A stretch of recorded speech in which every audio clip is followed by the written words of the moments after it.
Es el resultado de todo un proceso que articuló Castillo junto con su entorno más cercano para controlar diversos estamentos del Estado, entre ellos la Policía Nacional, en previsión además de las investigaciones que ya se veían venir. Y a su vez es el mismo mecanismo que siguió también Castillo para controlar bases sociales a través, por ejemplo, del nombramiento de prefectos y subprefectos.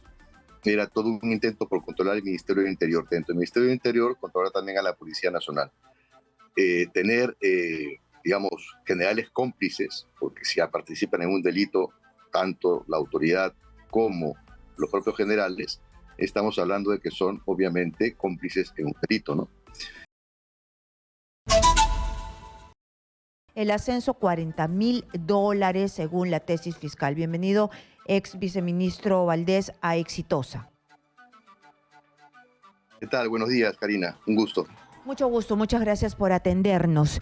El señor Ayala dice que él no sabía nada y que más bien era el ex ministro del Interior. Se está lavando las manos, pero nosotros sabemos, según las informaciones que nos dice la Fiscalía y este requerimiento de la justicia para el descerraje, el allanamiento y también la detención de estos 3 generales de la PNP, es que está involucrado. Usted ha seguido muy de cerca este manoseo que hubo en la Policía Nacional. ¿Qué es lo que nos puede decir y recordar a la población? ¿Qué es lo que estamos viendo? ¿El resultado de qué? Es el resultado de todo un proceso que articuló Castillo junto con su entorno más cercano para controlar diversos estamentos del Estado, entre ellos la Policía Nacional, en previsión además de las investigaciones que ya se veían venir. Y a su vez es el mismo mecanismo que siguió también Castillo para controlar bases sociales a través, por ejemplo, del nombramiento de prefectos y subprefectos. Era todo un intento por controlar el Ministerio del Interior. Dentro del Ministerio del Interior, controlar también a la Policía Nacional. Tener, digamos, generales cómplices, porque si ya participan en un delito, tanto la autoridad como los propios generales, estamos hablando de que son obviamente cómplices en un delito, ¿no?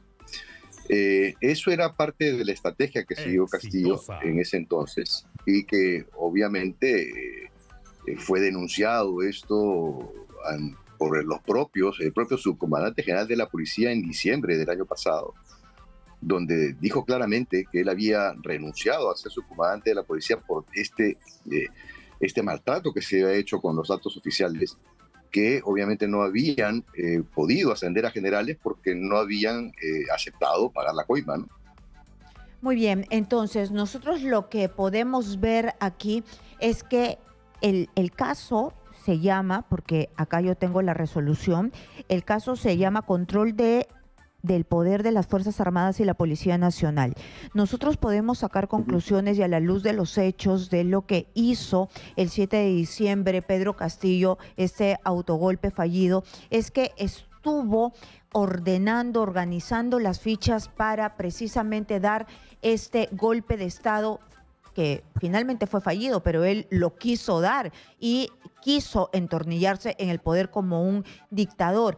Él quería organizar las fuerzas para quedarse en el poder, así como lo hemos visto con los subprefectos, quería tener a su disposición a la Policía Nacional. No lo logró, es otra cosa, pero hizo el trabajo interno.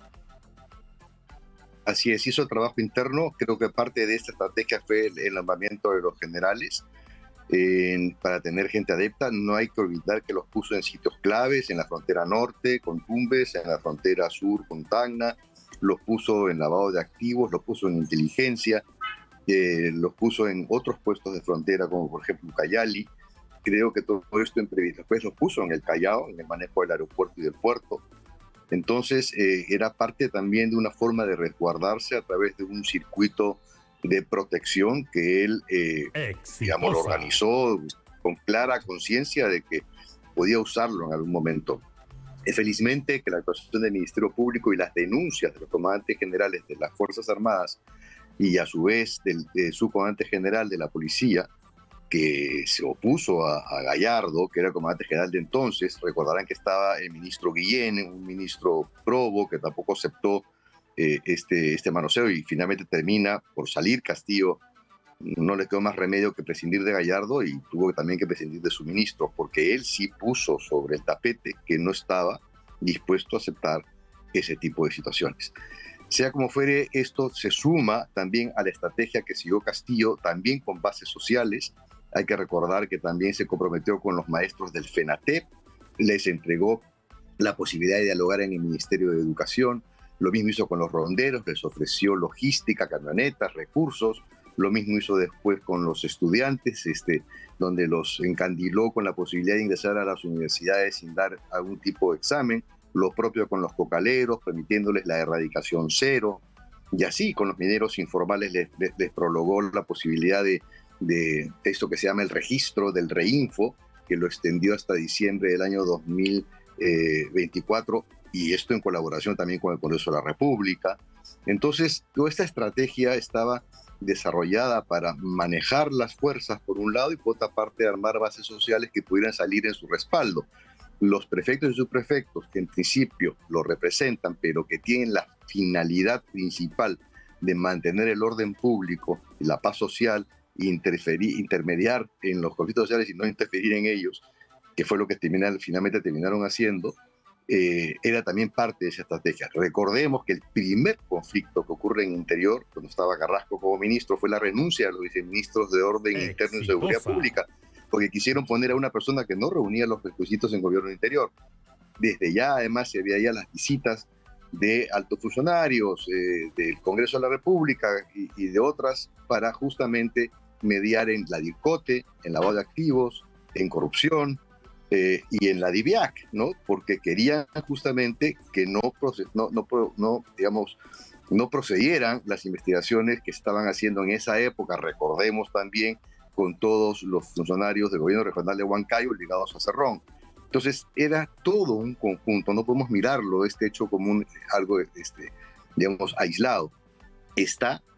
Forma parte de una gran estrategia que montó Castillo para poder permanezarse en el poder, como lo vimos ya claramente el 7 de diciembre, que finalmente fracasó, ¿no? Pero lo que ha sucedido aquí es que por debajo, así como se decía con Fujimori, ¿no? Una estrategia de baja intensidad, ¿no? Para la lucha contra contra el terrorismo que dejó tantos muertos. Ahora se socavó parte de nuestra democracia, es decir, se hizo un agujero ahí sin que nadie se diera cuenta, ni los servicios de inteligencia, porque estaban sometidos a Pedro Castillo o porque el Congreso estaba metido en otro tipo de peleas, porque los partidos políticos no tienen la representación que debieran tener, porque la sociedad está demasiado dividida. ¿Nadie se dio cuenta de lo que este señor estaba haciendo en realidad? Mire, esto ha sido denunciado, digamos, en más de una ocasión. Recuerdo varias intervenciones y otros colegas también denunciando las cosas que estaban ocurriendo. Y en la medida que fue progresando el año, con las investigaciones del Ministerio Público, con las declaraciones, además de los colaboradores eficaces, con lo que pasó además con la DIVIAC, con el intento de capturar el Ministerio de Interior, esto ha sido un año muy movido a nivel del Ministerio de Interior. Estaba claro que necesitaban controlar ese tipo de información por un lado y también de la investigación por otro.